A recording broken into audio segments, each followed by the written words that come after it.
नमस्कार दोस्तों, स्वागत है आपका बालाजी एस हिंदी क्लास में। तो दोस्तों, इस क्लास में हम सीडीपी का अध्ययन करेंगे। इसके अलावा इसका पार्ट 1 दे चुका हूं, अगर आप लोग ना देखे हो तो प्लेलिस्ट में जाकर के देख सकते हैं। इसके अलावा कई पार्ट मैं सीडीपी का, ईवीएस का और एसएसटी का दे चुका हूं, प्लेलिस्ट में पढ़े हैं। इस ईटाट दिसंबर 2024 के लिए बहुत ही महत्वपूर्ण है, आप लोग प्लेलिस्ट में जाकर के देख सकते हैं। तो चलिए प्रारंभ करते हैं। पहला क्वेश्चन है, गुणज वैकल्य की पहचान क्या है? तो गुणज वैकल्य की पहचान क्या है? गुणज वैकल्य, जैसे गुणज आपका गुणा संबंधित है, गणित से संबंधित है, तो यह गणन कौशल क्षमता या संख्याओं या गणितीय तथ्यों को समझने में दिक्कत। ऑप्शन नंबर दोस्तों ए सही हो जाएगा। अगला क्वेश्चन, समावेशी शिक्षा में कौन शामिल है? तो समावेशी शिक्षा में जो शामिल है, अधिकतम क्षमता वाले विद्यार्थी, प्रतिभाशाली विद्यार्थी, दृष्टिबाधित विद्यार्थी और ऐसे बच्चे जो ऐसे समुदाय से हैं जो हाशिए पर है, ये भी शामिल है। तो ऑप्शन नंबर आपके ये जो आपके चारों ऑप्शन सही हैं, तो ऑप्शन चारों ऑप्शन किसमें है? डी में है। तो ऑप्शन नंबर डी दोस्तों इसका सही हो जाएगा। अगला है, एक शिक्षिका जो विद्यार्थी के किस व्यवहार से यह इंगित होगा कि वह दृष्टिबाधित है? तो वह जो है इंगित होगा, ऑप्शन नंबर दोस्तों आपका सही हो जाएगा 18 का ऑप्शन नंबर दोस्तों क्या सही हो जाएगा? पढ़िए, 18 का ऑप्शन नंबर दोस्तों आपका सही हो जाएगा कि पढ़ने में चुनौती महसूस करना और पढ़ते समय आंखें मिचकाना, यही इंगित होगा। तो ऑप्शन नंबर दोस्तों आपका डी सही हो जाएगा। अगला क्वेश्चन, मेधावी अधिगमकर्ताओं की जरूरतों को पूरा करने के लिए एक अध्यापक को क्या करना चाहिए? तो एक अध्यापक को जो करना चाहिए वो आपका सही हो जाएगा दोस्तों, वो हो जाएगा कि मध्यम से उच्चतम श्रेणी के चिंतन वाले कार्यकलाप देने चाहिए। ऑप्शन नंबर दोस्तों इसका डी सही हो जाएगा, क्योंकि मेधावी बालकों की बुद्धि या मानसिक क्षमता सामान्य बालकों से अधिक होती है और ऐसे बालक पाठ्यक्रम को समझने में सामान्य बालकों से कम समय लेते हैं और इस बचे हुए समय में उन्हें किसी और सृजनात्मक कार्य में व्यस्त देना चाहिए।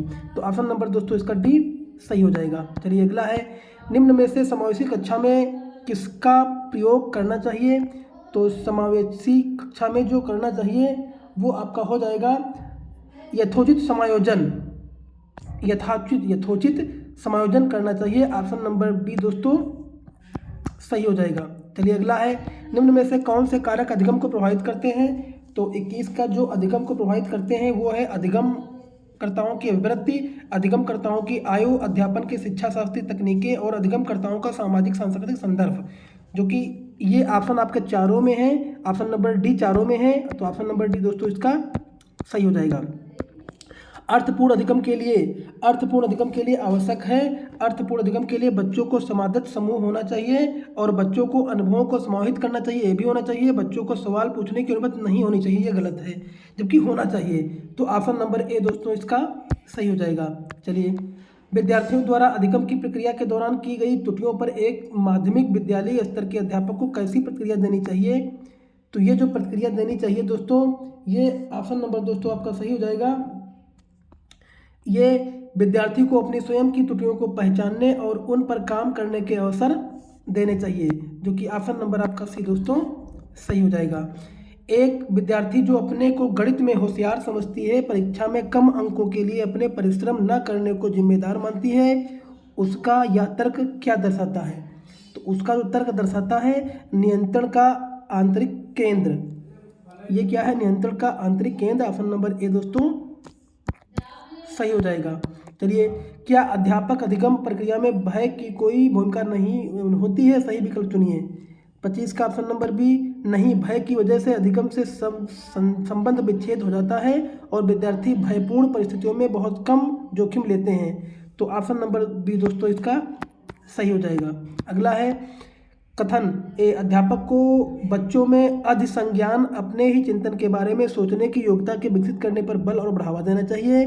तर्क आर अधिसंज्ञानात्मक ज्ञान बच्चों को अपने चिंतन को स्वनियंत्रित करने में मदद करता है। सही विकल्प क्या है?